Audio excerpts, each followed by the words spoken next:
Vamos a empezar con este tema que es esterilidad e infertilidad. Vamos a empezar con una pequeña introducción y para eso tenemos que ver el concepto de esterilidad, que se trata de la incapacidad de concebir después de un año de tener relaciones sexuales sin protección con una frecuencia razonable. También la esterilidad se va a dividir en primaria y secundaria. La primaria va a presentarse en parejas que no han tenido ningún embarazo previo y la secundaria se da después de al menos un embarazo. Mientras tanto, la fecundidad se trata de la capacidad de concebir, entonces la infertilidad es la incapacidad de concebir. En otros artículos se mencionaba que la esterilidad se refiere a la incapacidad de llevar a cabo un embarazo hasta a término, mientras que la infertilidad, pues como ya se dijo, es la incapacidad de concebir.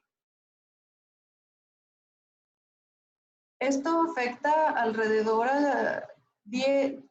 de 10 a 15% de las parejas en edad reproductiva, siendo que la probabilidad mensual de embarazarse es del 20 al 25%, a los 3 meses el 50% de las parejas se embaraza, a los 6 meses el 75%, y entre el primero y segundo año más del 85% logra embarazarse aún sin tratamiento. Es por esto que tenemos que conocer el concepto de subfertilidad, puesto que la mayoría de las parejas pueden caber aquí,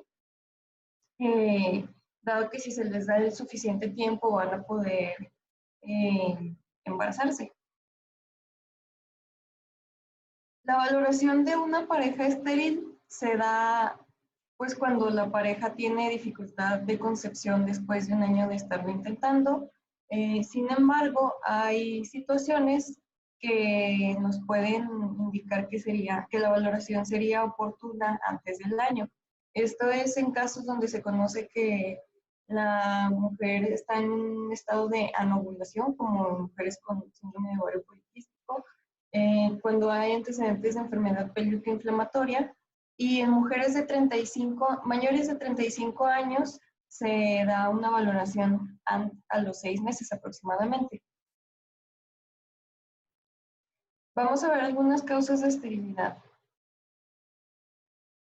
Pues ya vimos que para el embarazo, para que suceda, tiene que haber una serie de pasos que van de la ovulación, la captación del óvulo, por las trompas de falopio, fecundación, transporte del óvulo fecundado al útero y finalmente la implantación. Y bueno, las causas de esterilidad se dicen que dependen de un 33% de los casos de la mujer, un 33% por causa del hombre y un 34% de factores conjuntos de la pareja. Sin embargo, en esta tablita pues viene el porcentaje de enfermedades de situaciones que se presentan más comúnmente pues en estos casos, siendo causa de esterilidad masculina el 25%, ovulatoria el 27%, tubaria uterina 22%, otras 9% e inexplicable 17%. Vamos a tener muchos mitos sobre cómo quedar embarazada. Y esto abarca conocimientos, no son conocimientos, o sea, son creencias de la población en general que dicen de ciertas posiciones durante el coito, y de hecho hay muchas páginas relacionadas con este tema.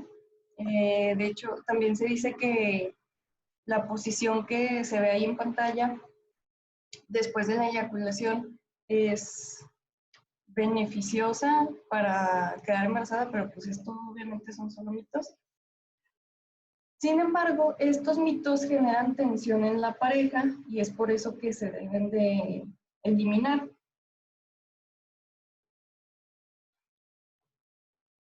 Sin embargo, las parejas deben de conocer el concepto de intervalo de fecundidad, que es que la probabilidad de concebir es mayor desde 5 días antes de la ovulación hasta un día después. Y pues durante estos días la pareja debe de tener relaciones sexuales diario para aumentar la probabilidad de un embarazo. También se debe de evitar los lubricantes de aceite, dado que estos tienen efectos nocivos para los espermatozoides. Vamos a ver los antecedentes y bueno, aquí tenemos que hacer una buena anamnesis tanto del hombre como de la mujer. ¿Mande?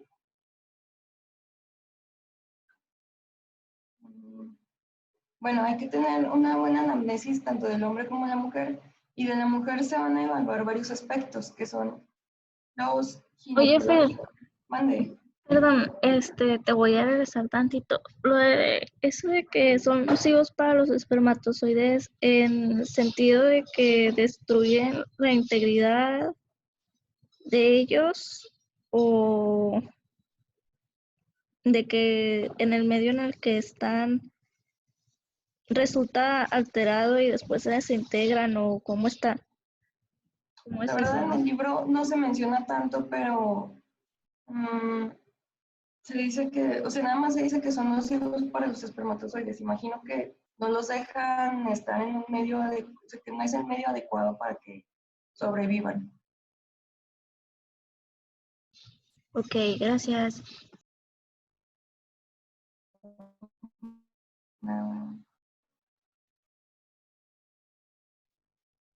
Así, durante el interrogatorio a la mujer se tiene que hacer una anamnesis de efectos ginecológicos, médicos, químicos, Fer, te fármacos, escuché súper sociales trabada, perdón que te del interrumpa. grupo. A ver, ¿ya me escucho?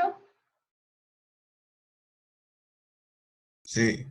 Ah, Sí. bueno. Ya, Bueno, los aspectos que se van a evaluar son ginecológicos, médicos, quirúrgicos, fármacos, sociales y del grupo étnico al que pertenezcan.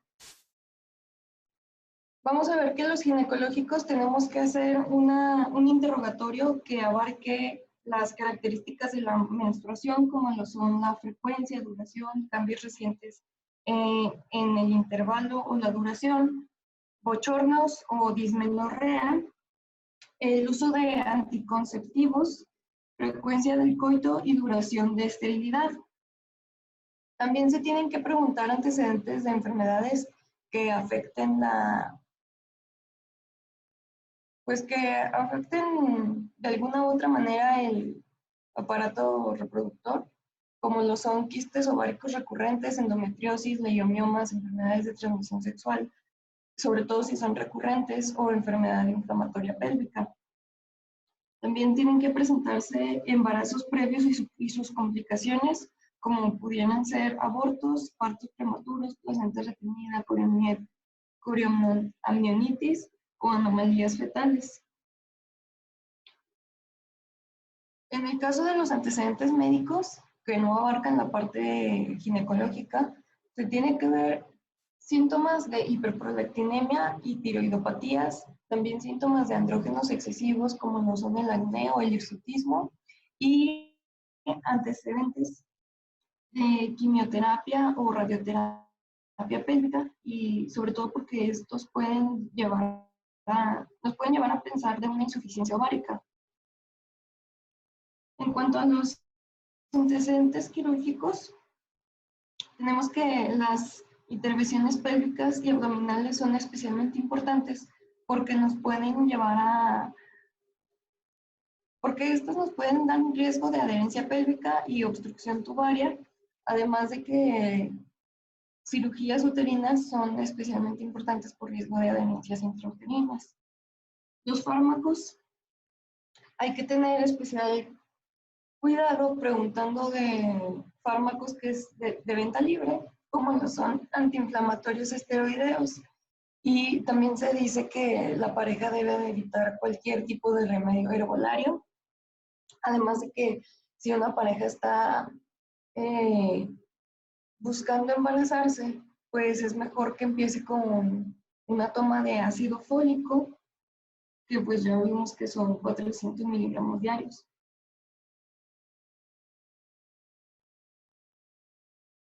Ahora vamos a tener los aspectos sociales, que estos abarcan principalmente el estilo de vida y factores ambientales.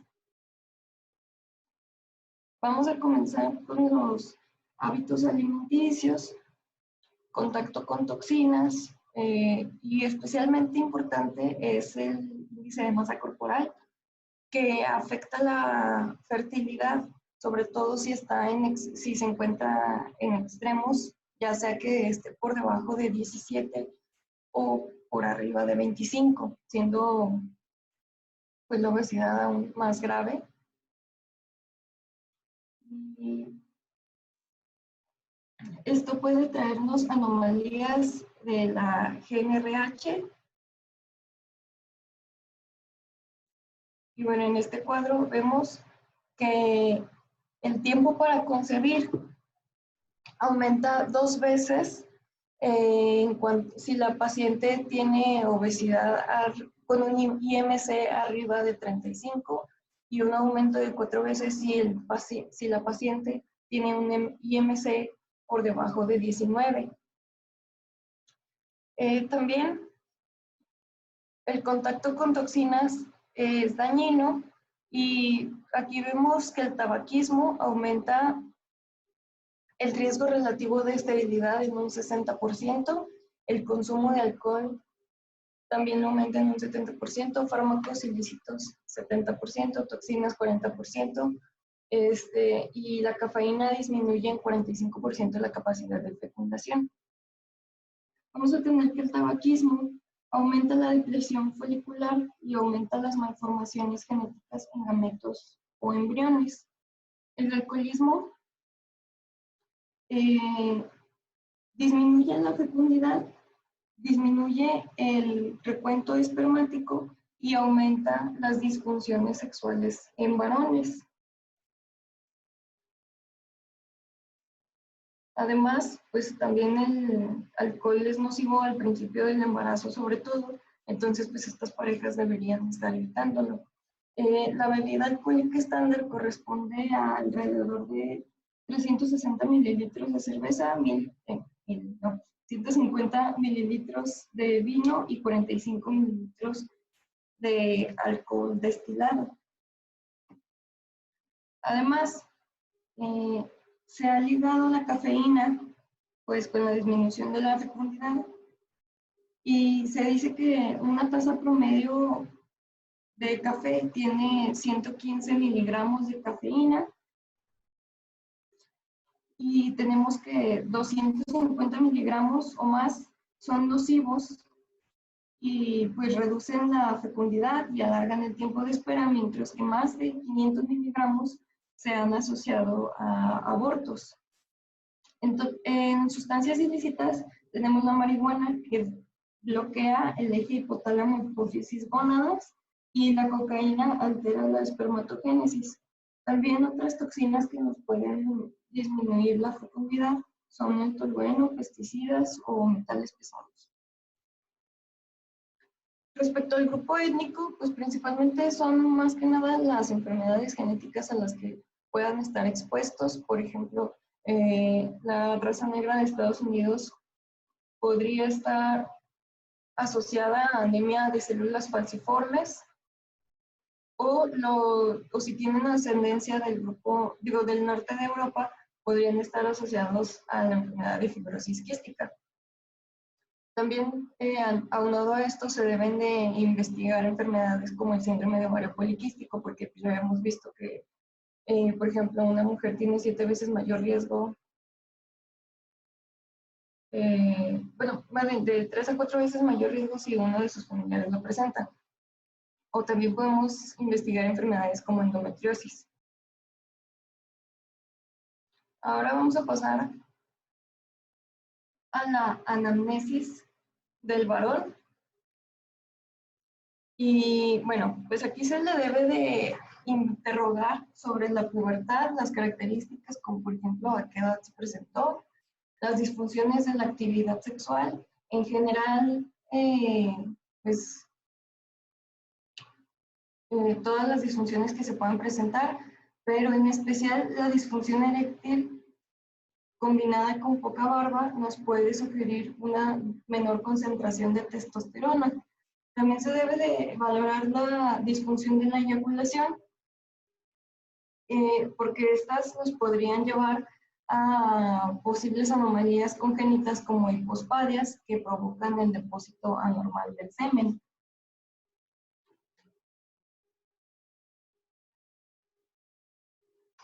También se le debe de... Te escuchas muy quedito.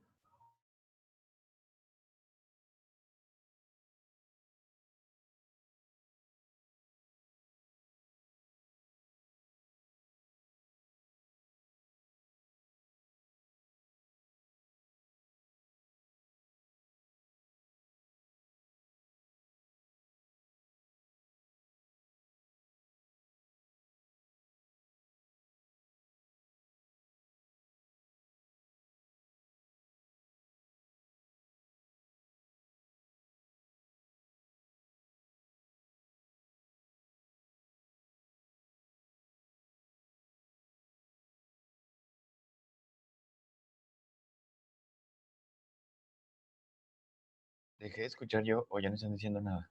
Creo que se le fue el internet a la Fer. Sí. RIP. ¿O no?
¿Qué pasó, chavos?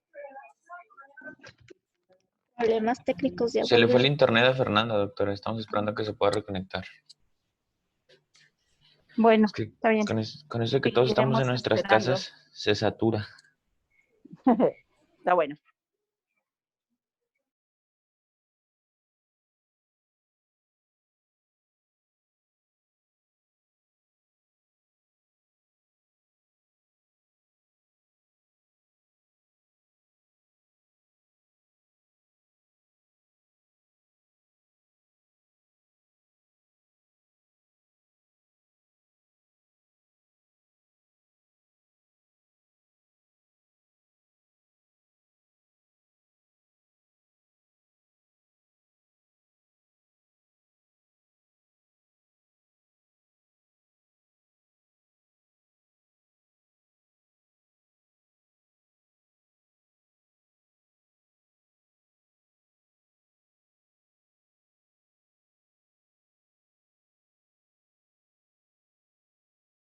Ya volví. ¿Ya me escuchó? Sí. Sí, Sí, ya. Amix.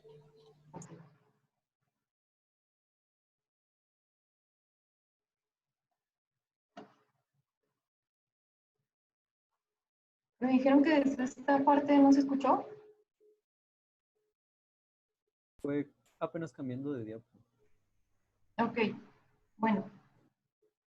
Continuando con la anamnesis que se le va a hacer al varón, se le tiene que preguntar sobre enfermedades de transmisión sexual e infecciones genitourinarias recurrentes, también incluyendo pues enfermedades como prostatitis o epididimitis, porque estas van a provocar obstrucción de los conductos deferentes. La parotiditis en adultos genera inflamación testicular y lesiones de las células espermatogénicas, entonces pues también es un antecedente importante. También se tienen que preguntar antecedentes de criptorquidia, torsión testicular o traumatismos testiculares, puesto que estos pacientes presentan una disminución en la fecundidad. Por ejemplo, los pacientes con criptorquidia, con antecedentes de criptorquidia, ya sea unilateral o bilateral, tienen una tasa de fecundidad de entre 50 a 80% disminuida. Y pues esto, como ya hemos visto en muro, es consecuente a que la mayor temperatura del cuerpo pues disminuye la calidad de la espermatogénesis.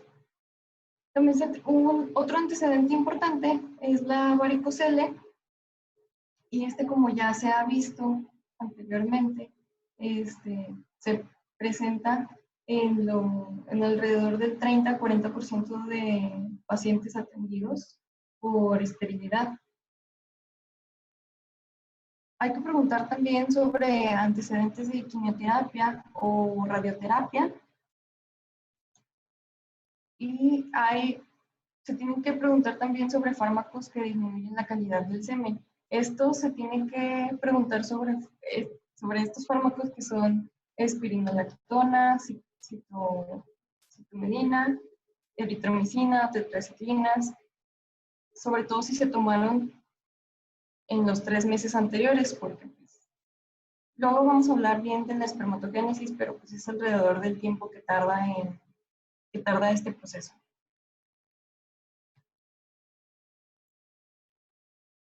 Ahora sí, vamos a pasar a la exploración física. Y pues esta nos va, bueno, como ya se dijo en la anamnesis, se tiene que hacer de la exploración de la mujer y del hombre. Y bueno, pues la exploración física nos va a ofrecer datos claves que pueden ser causa de la esterilidad.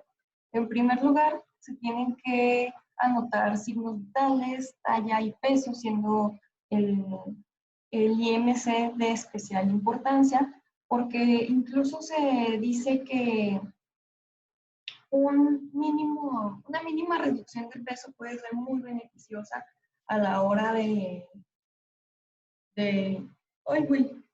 perdón. A la hora de la concepción. Sí, a la hora de la concepción. Es que creí que vi algo, pero no. También se tiene que tener en cuenta que una estatura particularmente baja puede ser por una anomalía genética, como por ejemplo el síndrome de Turner. También antecedentes como hirsutismo, alopecia y acné pueden ser por las concentraciones aumentadas de andrógenos.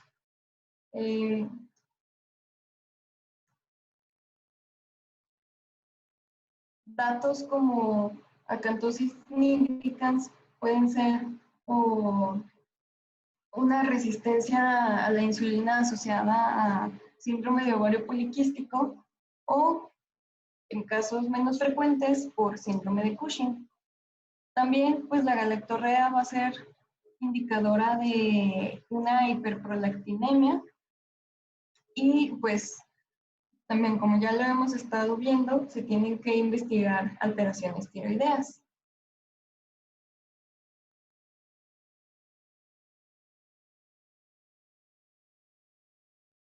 También se tiene que hacer una exploración pélvica y es especialmente importante notar si hay alguna dificultad al introducir el espejo en el introito vaginal, porque esto puede dar lugar a dudas sobre la frecuencia del coito. La vagina se tiene que observar húmeda y corrugada y en el cuello cervical se tiene que observar moco. Estas dos características indican que la producción de estrógenos es adecuada y también se debe de notar si el útero es hipertrófico o irregular, que puede reflejar la presencia de enfermedades como el leiomiomas. También algo que se menciona es que antes de hacer cualquier exploración con espejo, tiene que la paciente tiene que estar segura de que es negativa a clamidia y gonorrea para poder hacer una valoración adecuada para evitar cualquier infección de carácter ascendente. Y obviamente en la citología vaginal hay que asegurarse de que tiene que tener un resultado normal. Además, la exploración mamaria tiene que ser normal. Y pues, en caso de que la edad lo requiera, además de los antecedentes heredofamiliares, se tiene que realizar una mamografía antes de iniciar el tratamiento hormonal por riesgo de provocar un cáncer mamario. Ahora vamos a pasar a la exploración del varón. Y si bien no todos los ginecólogos realizan una exploración completa, pues, o sea, el varón sí se tienen que tener en cuenta ciertos aspectos especiales, como lo son los signos de producción de testosterona, como el crecimiento de barba, y las características del vello axilar y púbico, sobre todo pues, el púbico tiene que tener una forma romboidea, y también se puede checar la alopecia androgénica. También un signo muy pues, característico podría ser la ginecomastia, que nos podría hablar de un síndrome de Klinefelter o de otras alteraciones hormonales. También se debe de tener en cuenta que la uretra peniana debe de estar en la punta del glande, o sea, hay que evaluar, como ya se dijo anteriormente, si existe alguna hipospadia o epispadia. Se debe de tener en cuenta el tamaño de los testículos y si son pequeños, pues puede llevarnos a pensar en una alteración. La longitud de los testículos debe de ser de por lo menos 4 centímetros con un volumen testicular mínimo de 20 mililitros. Además, pues también se tiene que evaluar si hay algún tumor testicular o si existe varicocele, y también se debe de evaluar la próstata y tiene que ser uniforme, no dolorosa y de tamaño normal. Bueno, hasta aquí no hay dudas.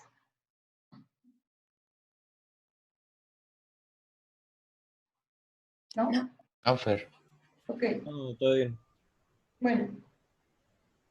Ahora vamos a pasar a las causas de la esterilidad en la mujer. Ay, no, me faltó algo. Sí, la valoración de la esterilidad, pues como ya vimos, hay factores de la mujer y factores del hombre. Pero en general se tiene, pues la valoración de la esterilidad se puede clasificar, por así decirlo, en tres características, las que deben de ser normales. Una es la ovulación, la segunda son las características anatómicas normales de la anatomía del aparato reproductor femenino y pues, también las del masculino, pero en general son mayores las del femenino. Y la tercera son las propiedades normales del semen. Ahora sí, vamos a pasar a las causas de esterilidad de la mujer. La primera va a ser una disfunción ovárica. Y estas alteraciones pueden tener su origen en el hipotálamo y estos efectos pueden ser congénitos o adquiridos. Entre los congénitos encontramos una disfunción de la GNRH y en los adquiridos podemos incluir pues hábitos conductuales como un ejercicio excesivo o desórdenes alimenticios.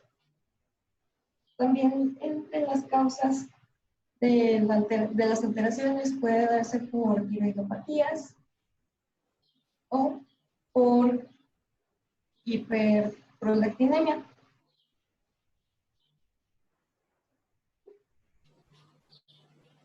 Hay que preguntar sobre todo acerca del patrón menstrual. Como ya lo hemos visto, los ciclos normales van alrededor de una frecuencia de entre 25 a 35 días con una duración de 3 a 7 días.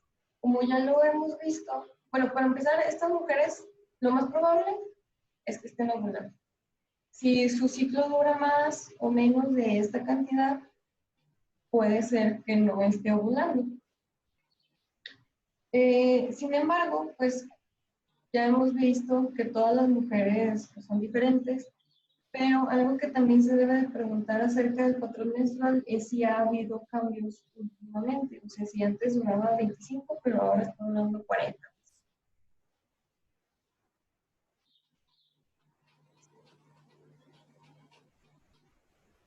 Vamos a ver también que se puede preguntar la temperatura corporal basal y pues esto en realidad es poco sensible y pues en el libro se menciona que en realidad ya no se usa, pero los parámetros normales, digamos que en la fase folicular la mujer se va a pues, medir la temperatura y va a tener una temperatura de alrededor de 36.1 a 36.6 grados Celsius, mientras que después de la ovulación va a haber una elevación de la temperatura de entre 175 a 178, o sea, muy mínima, de grados. Sin embargo, esto es poco sensible y pueden pensar, pero ¿para qué quiero saber la elevación posovulatoria? Pues es nada más para ver si está para ver si está ovulando. Pero en realidad esto es poco sensible y puede llevar a malas interpretaciones, así que no se usa. O sea, no es diagnóstico de esterilidad. Ahora, vamos a pasar a los equipos para pronosticar la ovulación. Y esto, pues, no sabía, pero se venden en las farmacias, al parecer es relativamente frecuente que haya dispositivos urinarios que miden las concentraciones de LH. Básicamente esto se hace por un análisis colorimétrico y pues se hace el cálculo, ya saben, de que 14 días antes de la menstruación va a suceder la ovulación, pero la mujer debe de empezar esta prueba de 2 a 3 días antes, esperando el pico de LH y continuar diariamente. Y esto pues, se hace una vez al día en la mañana. Sin embargo, pues no sé, o sea, algunos especialistas dicen que se debe de hacer en la mañana por la primera orina concentrada de la mañana, pero pues muchos dicen que puede haber resultados falsos positivos o contradictorios y sugieren una segunda muestra matutina. O sea, sí es una prueba casera, pero hay que hacerlo pues como muchas veces durante el periodo que se sugiere. Sobre todo hay otros especialistas que dicen que la hora no es tan importante porque igual tienen que hacer la prueba diariamente y pues la concentración máxima de LH solo dura de entre 48 a 50 horas. Y en la mayor parte de los casos, la ovulación se produce al día siguiente del valor máximo del pico de LH. También se dice que si en caso de obtener un resultado contradictorio, la prueba se puede repetir a las 12 horas y pues se dice que la sensibilidad de esta prueba es de el 100% y su precisión es de 96%.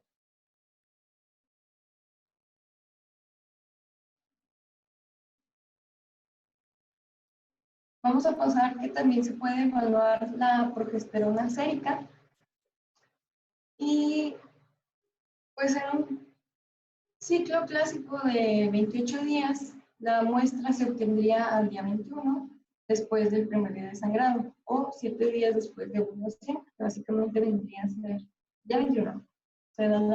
Se toma la muestra de suero.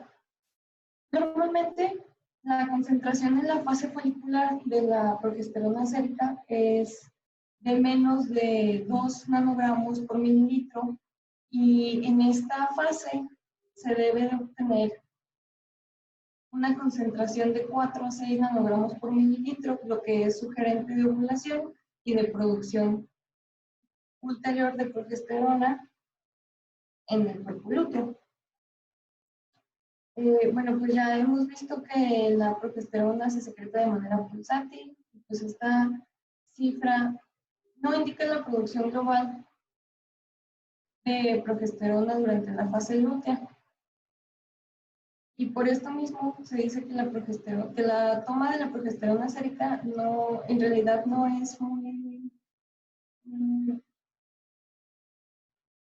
no es muy aceptable.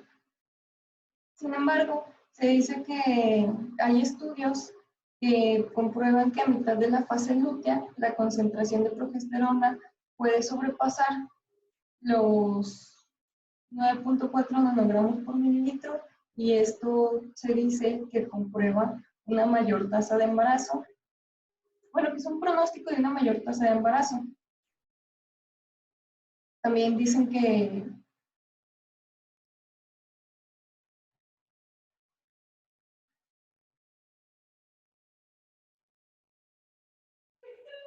No se oye, Fer.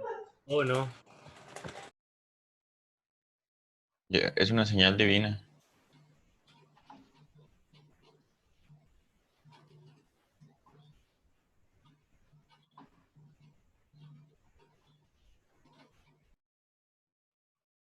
¿ya me escuchó? No. Ya. Sí, ya. Ay, ¿desde dónde dejaron de escuchar? Poquito antes de que cambiaras la diapo. Ay, se trabó. Bueno, pues nada más dice que este método no suele ser nocivo, pero que su utilidad en realidad no está comprobada. Pasando a la ecografía, pues se dice que debería ser una ecografía ovárica seriada y esto podría mostrar el crecimiento del folículo antral maduro y su colapso durante la ovulación.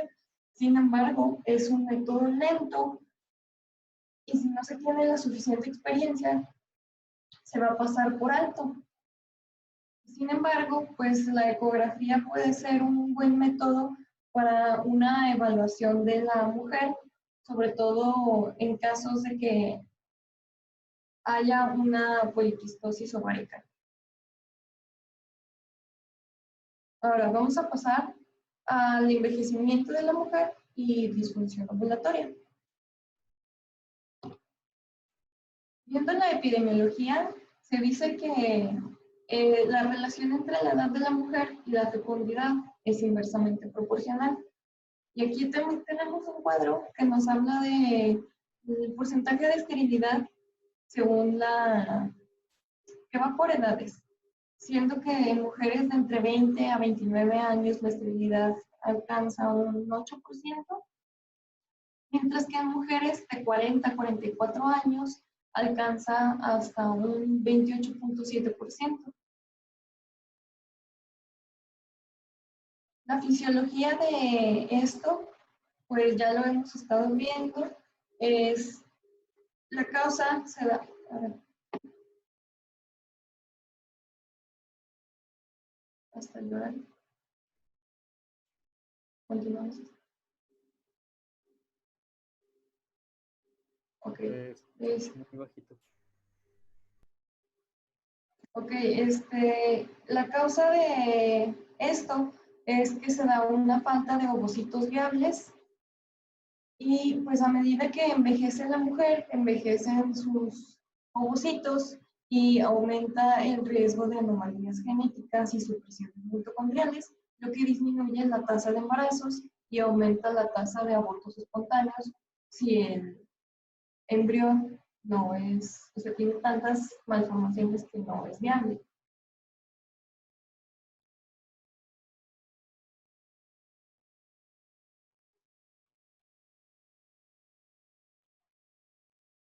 Bueno, pues también nos mencionaba el libro que al momento de que una mujer, bueno, esto nos lo recordaba porque ya lo habíamos visto en embriología, que el feto femenino va a poseer alrededor de 7 millones de ovocitos que disminuyen a 2 o 3 millones al momento del nacimiento. Sin embargo, por atresia, al momento de la pubertad solamente se van a poseer alrededor de 300.000 folículos y cuando empieza la menopausia solamente se calcula un número menor a 1.000 folículos. Sí. Ahora vamos a ver la concentración de la hormona folículo estimulante, que será pues al medir la concentración sérica de la FSH al inicio de la fase folicular. Y pues es un análisis simple y sensible de la reserva ovárica.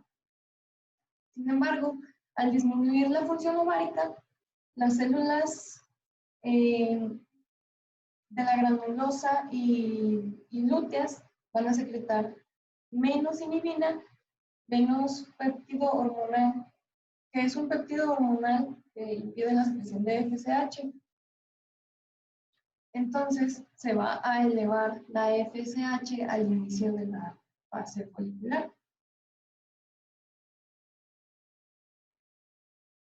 También se menciona que se va a evaluar al día 3 del ciclo, puesto que la cuantificación sérica de la concentración de FSH puede aumentar a 10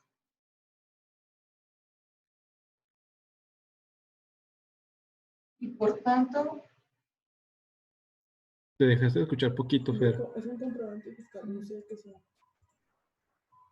¿Pediste últimamente uno? Te volviste a dejar de escuchar. ¿Mande? ¿Desde cuándo me dejaron de escuchar? Dijiste 10 y luego ya no dijiste nada. A ver, sí. Pues se va a evaluar en el día del 3 del ciclo, aunque pues también se puede valorar entre los días 2 y 4. Y cuando la concentración es mayor a 10 miliunidades por mililitro, significa que se ha perdido parte de la función ovárica y pues esto puede darnos pie a llevar a cabo un tratamiento más intensivo. Vamos a pasar a la concentración del estradiol. Y la evaluación del estradiol va a reducir la frecuencia de resultados falsos negativos. Y bueno, hay que tener en cuenta que los estrógenos en mujeres mayores se elevan al principio del ciclo. Y pues esto es paradójico porque hay una ausencia global de folículos ováricos y sin embargo hay una elevación de la la concentración elevada de la FSH estimula la elevación de los estrógenos. Entonces, una concentración mayor de 80 picogramos por mililitro en tercer día se considera anormal. Y es importante señalar que pues, los valores de referencia tienen que estar, pues, tienen que ser según el laboratorio.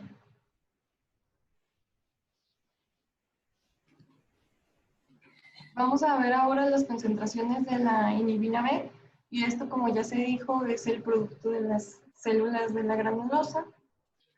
Aumenta durante la fase folicular y da una inhibición progresiva de la FSH. Sin embargo, este estudio no proporciona información adicional a lo que ya hemos estado viendo con las otras pruebas, así que en realidad no se usa. O sea, nada más, todo esto, todas las mediciones que hemos estado mencionando y todas las que se van a mencionar se han desarrollado por el afán de querer